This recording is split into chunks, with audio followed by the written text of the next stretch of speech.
ನಿಶಾ ಮತ್ತು ನಿಖಿಲ್ ಎಲ್ರಿಗೂ ಕೂಡ ಗೊತ್ತಿರುತ್ತೆ. ನಿಶಾ ಮತ್ತು ನಿಖಿಲ್ ಎಲ್ಲರೂ ಕೂಡ ಫೇಮಸ್ ಆಗಿಬಿಟ್ಟಿದ್ದಾರೆ. ಸೊ ಇತ್ತೀಚೆಗಷ್ಟೇ ಅವರು ತಾವು ಗರ್ಭಿಣಿಯಾಗಿರುವಂಥ ವಿಚಾರವನ್ನು ಕೂಡ ರಿವೀಲ್ ಮಾಡ್ತಾರೆ. ರಿವೀಲ್ ಮಾಡುತ್ತಿದ್ದಂತೆ ಒಮ್ಮೆಲೆ ಒಂದು ಖುಷಿಗ ಏನೋ ಶಾಕ್ನಲ್ಲಿ ಕುಸಿದು ಬೀಳ್ತಾರೆ. ನಿಶಾ ಅವರು ಕಣ್ಣೀರನ್ನ ಹಾಕ್ತಾರೆ.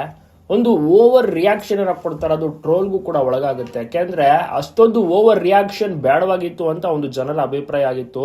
ನೋಡುಗರಂತೂ ಒಂದು ನೆಗೆಟಿವ್ ಕಮೆಂಟ್ಸ್ ಗಳನ್ನ ಹೆಚ್ಚಾಗಿ ಮಾಡ್ತಾ ಇರ್ತಾರೆ. ಕಾರಣ ಇಷ್ಟೇನೆ, ಯಾರು ಆಗದೇ ಇರುವಂತ ಒಂದು ಗರ್ಭಿಣಿ ನಿಮ್ಮ ಒಂದು ಅತ್ತಿಗೆ ಏನು ಆಗಿಲ್ಲ, ಸಮಾಧಾನವಾಗಿ ಕೇಳಿ, ಯಾಕೆ ಅಷ್ಟೊಂದು ರಿಯಾಕ್ಟ್ ಮಾಡ್ತೀರಾ, ವಿಡಿಯೋಗೋಸ್ಕರ ವ್ಯೂಸ್ಗೋಸ್ಕರ ಓವರ್ ರಿಯಾಕ್ಷನ್ ಬೇಕಾ ಅಂತೆಲ್ಲ ಸಾಕಷ್ಟು ಜನ ಸಹ ಬೈದಿದ್ದಾರೆ.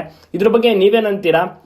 ನಿಶಾ ಮತ್ತೆ ಮಧು ಉತ್ತಮವಾಗಿ ಮುಂಚೆಲ್ಲ ಸ್ನೇಹಿತರಾಗಿದ್ರು. ಈಗ ಅತ್ತಿಗೆ ಕೂಡ ಆಗಾಯ್ತು ಮಧುಗೆ.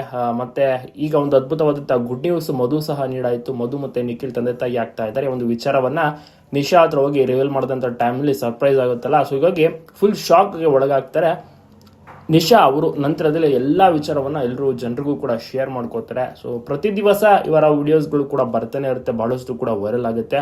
ಜನರು ಕೂಡ ನೋಡ್ತಾ ಇರ್ತಾರೆ, ಲೈಕ್ ಮಾಡ್ತಿರ್ತಾರೆ, ಶೇರ್ ಮಾಡ್ತಿರ್ತಾರೆ.